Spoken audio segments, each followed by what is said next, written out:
Hi, welcome to the Russ and Vince Courtside Podcast. I'm your host, Vince. Before we go into the video, please hit that like and subscribe button down below if you enjoy our videos. Let's get right into it. Hey guys, welcome into another Courtside podcast. You got Russ here, and of course you got your other boy, Vince. Vince? Are you on the call, Vince? Bing bong, motherfucker, let's go! New York City stood up. Bing bong, boy. 3-1. Let's get it. I It's can't your even right boy now. Vince here to represent New York City on the map. They didn't believe in you, but guess who did? I sure did.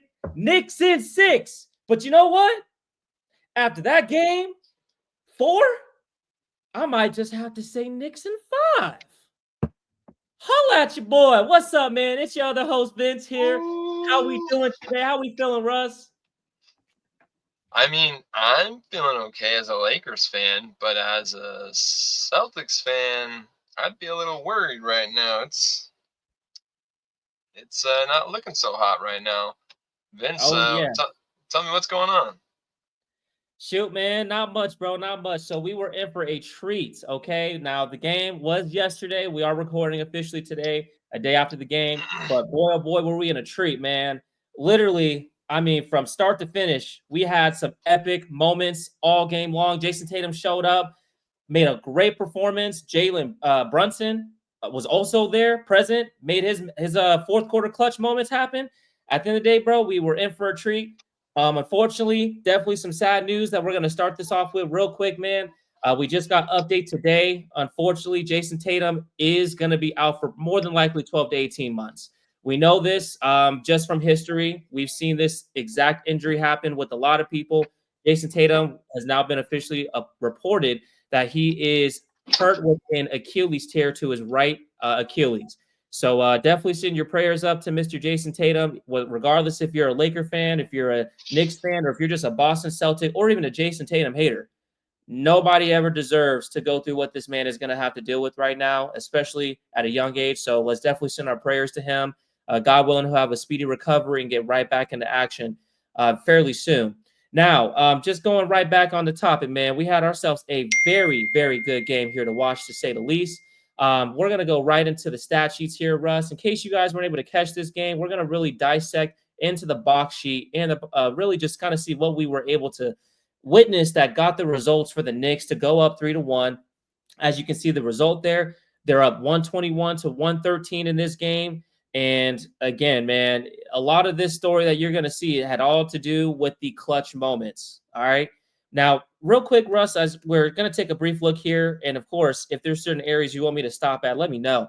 But if we look at the box score here, just going by quarter here at the top, you can see that in the game, the Celtics started this game off really nice, actually very hot. Okay. There's a reason why a lot of people predicted that the Celtics were going to take game 4 and tie this back to Boston 2-2. And this was the reason why. Because the Celtics have all the makings and the capability of being a very hot streaking offensive team. We already know what their pedigree is for this season as far as the 3-point percentages and makes. But we've also seen them shoot themselves out of a win, right? And that's definitely been the story of this series with the Knicks. Now, outside of that first quarter, going into the halftime, they did have an 11-point lead over the Knicks.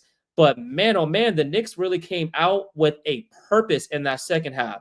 They ended up taking the lead, going on a 37-23 third quarter. That's a 14-point difference. So going into that fourth quarter, they were up by 3, if I'm not mistaken. From there, you really, really wish you should have saw this game. If you didn't, hey man, go check out the highlights. It's not going to be the same, but still, what a game to watch. Fourth quarter, Mr. Clutch, Jalen Brunson showed up and showed out in a way that the Knicks were due. We already knew that Jalen Brunson was struggling for the most part. It's been a known thing, percentage wise, shooting percentage, scoring wise. Overall, he just doesn't really look the way that we expected him to look. But in that fourth quarter and in this game overall, he definitely showed up and showed out.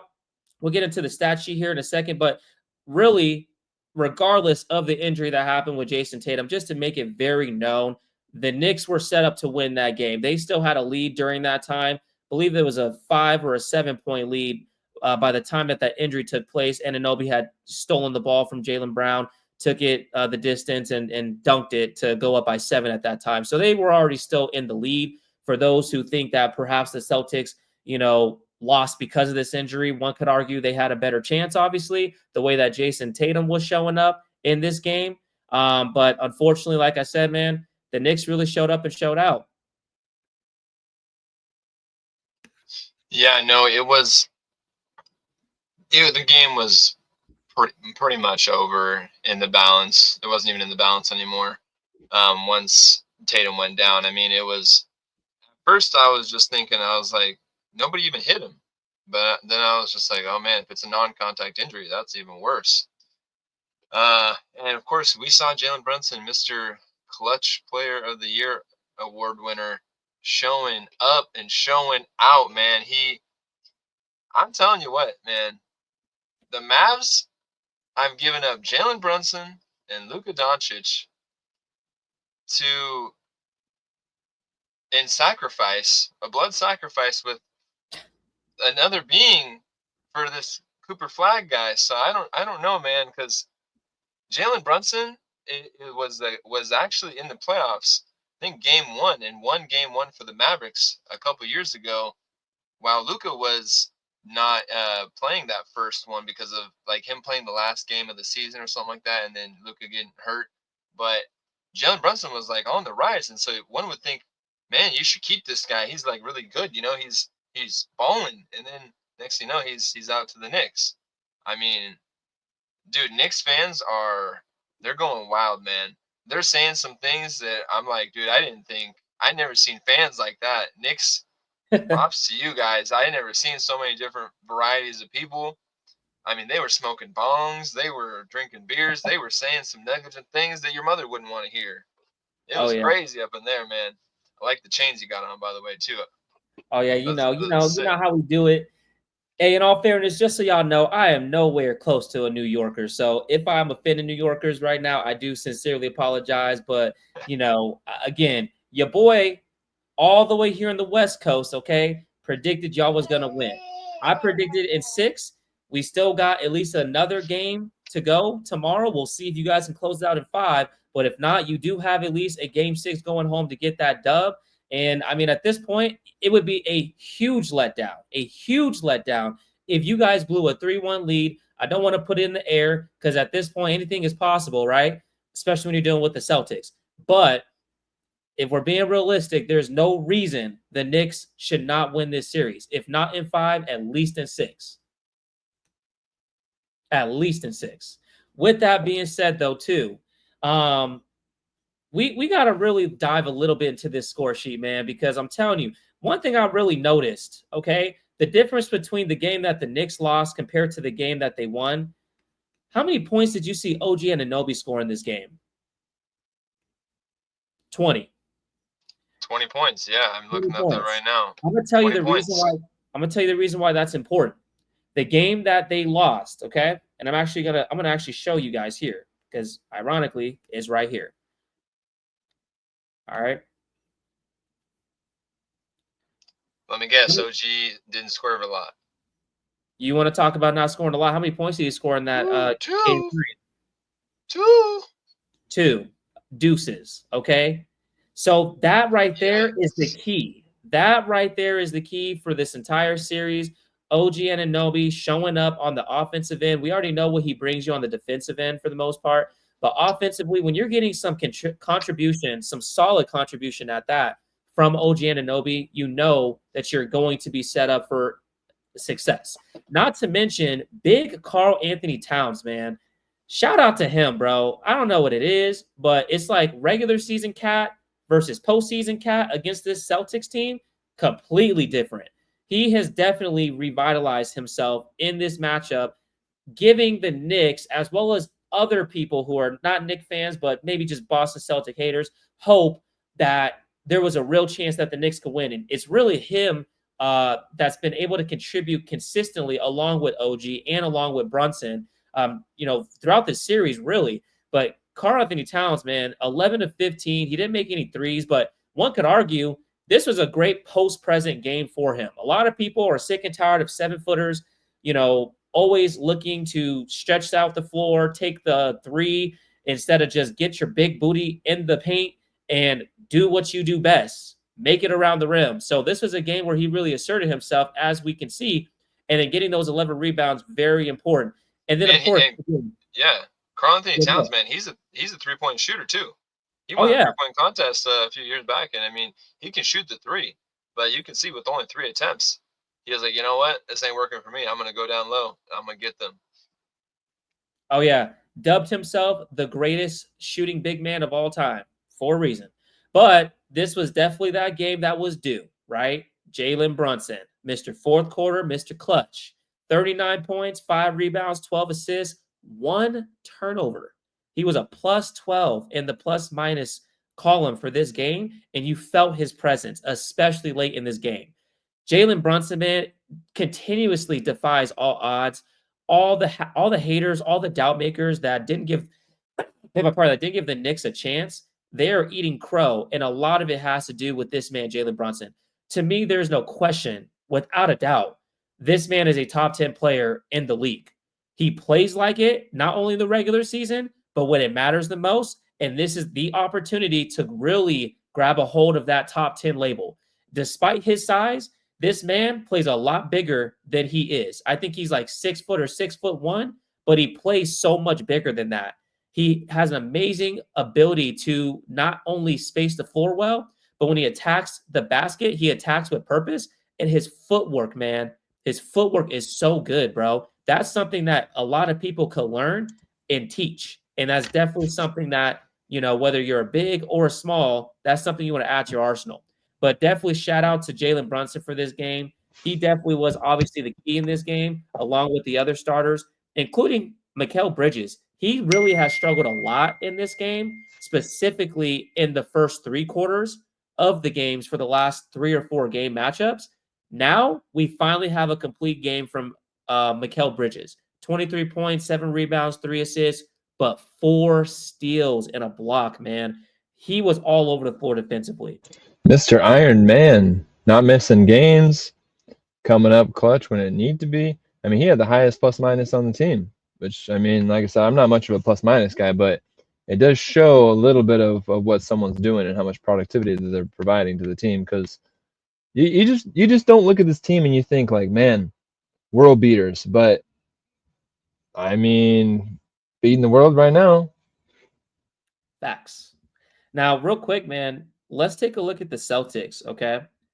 Now, one of the stories of this series so far that we've kind of been paying close attention to are the 2 stars on the Celtics team. Now, of course, Jason Tatum in this game was having his best game of the entire series. Prior to that, not looking the best. Efficiency-wise, he was not good. One could argue before his injury in this game, he was kind of headed in the bad direction, chucking up threes when he really didn't need to.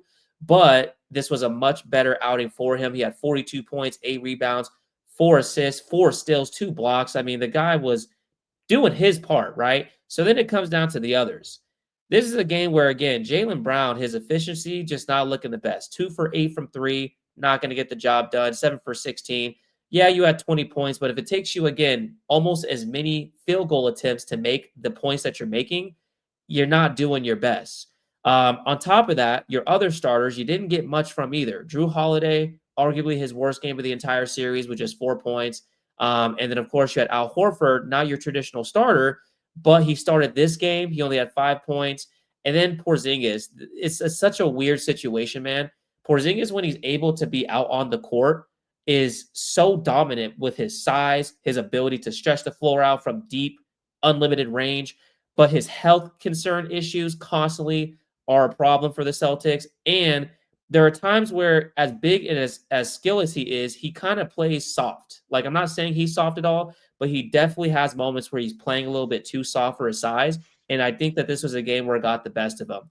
Not to mention the free throw percentage for this team. They missed 7 free throws. They only shot 73%.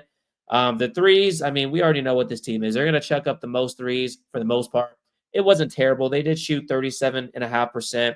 But again, really the biggest thing was you didn't get the contribution from the players that you expect to get in case Drew Holiday as well as Porzingis, and it wasn't efficient for Jaylen Brown. But yeah, man, at this point, especially with Jason Tatum's injury, I mean, it's just a matter of when, not a matter of if this series is going to be over. What's your thoughts on that? I mean, my thoughts on this series is, um, I mean, even with Jason Tatum, even if he was playing, I mean, it was looking like Knicks were just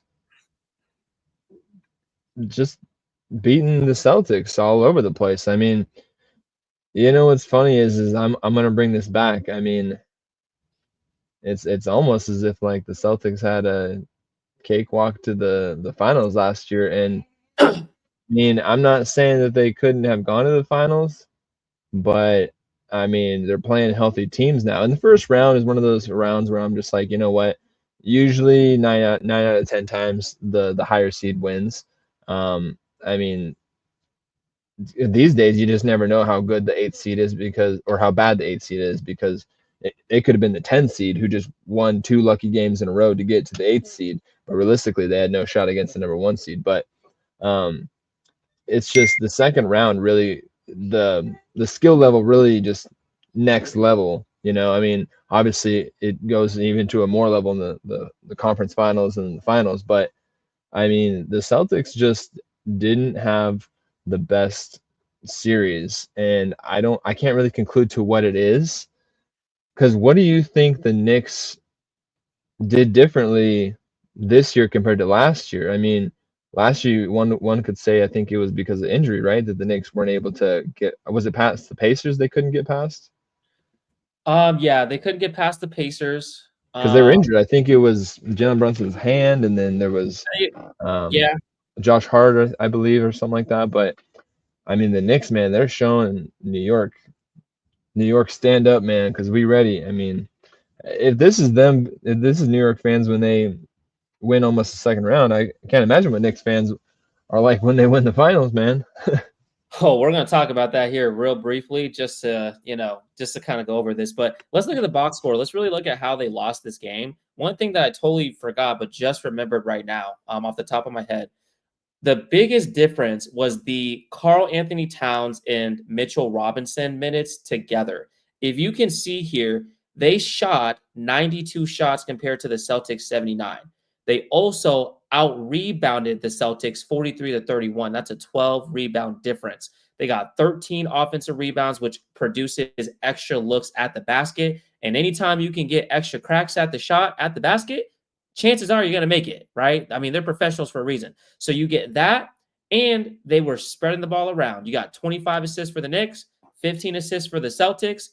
I mean, usually the Celtics do a lot better job in terms of ball movement, but I do feel like this is one of those games where maybe they just weren't playing fully in the way that they usually play. They were trying to get those like 1v1 looks, especially from Jason Tatum and from Jaylen Brown, like we've seen them do before.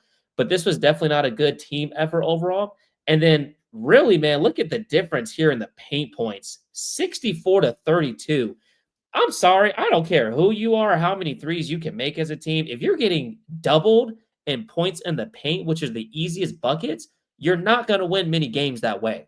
So, yes, the Celtics again had a great start. But again, this is why the game of basketball is 4 quarters and not one.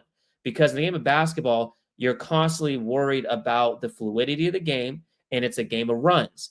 The Celtics got started hot early, but they couldn't sustain it moving forward because of the way that they had already started the game. They didn't make any paint presence known to the point where they had to respect those paint drives.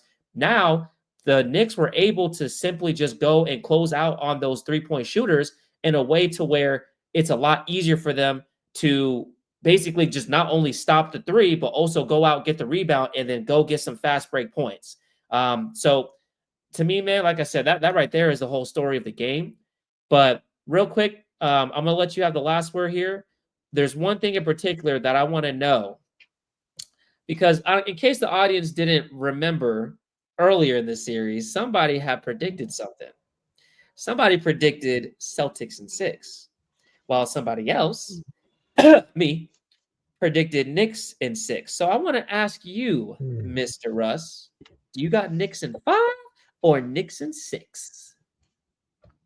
I mean, there's another answer. It's Celtics in 7, obviously.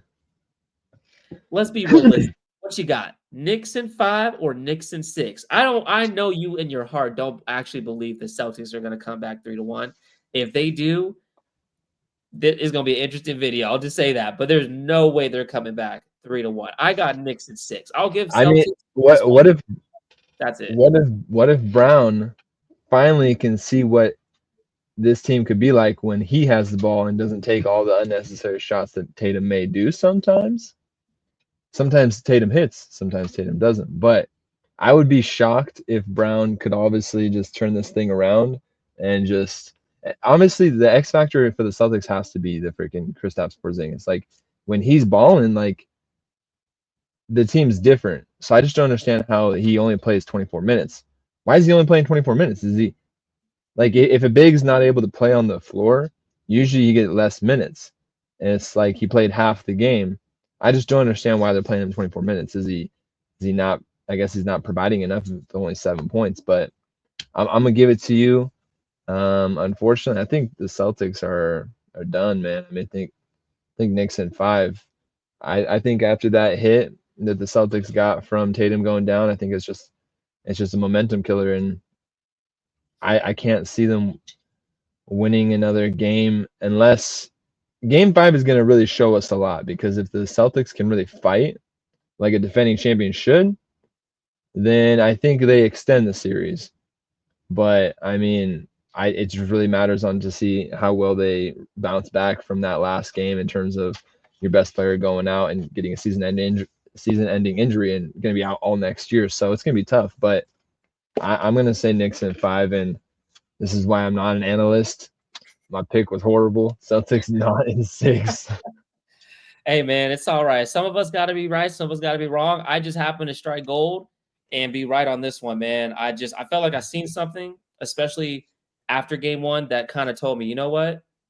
I know that is the sexy pick to just take the Celtics for whatever reason, but I watched that game and I seen the Knicks really come together and respond a lot better and a lot different than the 4 regular season losses that we kept hearing about them lose to the Celtics. So I think this is a lot more complete of a team, at least from the starting 5, and then I'll give them the 2 bench players.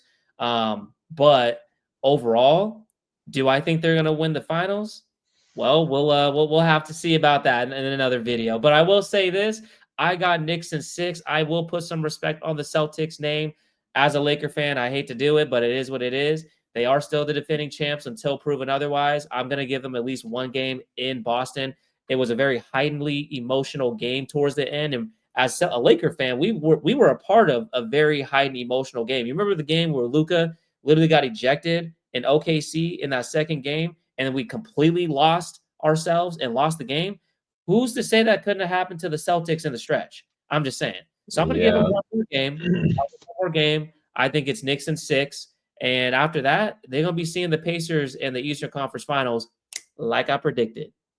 But with that being said, you guys, that is another episode of Russ and Vince Courtside Podcast. Again, we are your hosts, Vince and Russ. We really appreciate your time. If you're not already, go ahead and subscribe to the channel. Let us know your thoughts down below in the comment section. What you think? Did you predict Knicks in 5, 6, 7? Did you think the Celtics were going to pull away like Russ? Also, again, let's send prayers to Tatum. Whether you like him or not, he is still a human being. He is still a person. He is still a father or son to somebody. Let's just keep it a stack. He had a great game. It's sad to see any player in this league go down. Let's send our thoughts and prayers to him. But other than that, man, like the video if you enjoy, share with your friends. Till next time. That's a wrap for today's episode of the Russ and Vince Courtside Podcast, where we bring you the hottest NBA moments, discussions, and everything in between. If you like today's show, hit that like button, subscribe, and turn on those notifications so you never miss a Courtside Podcast again.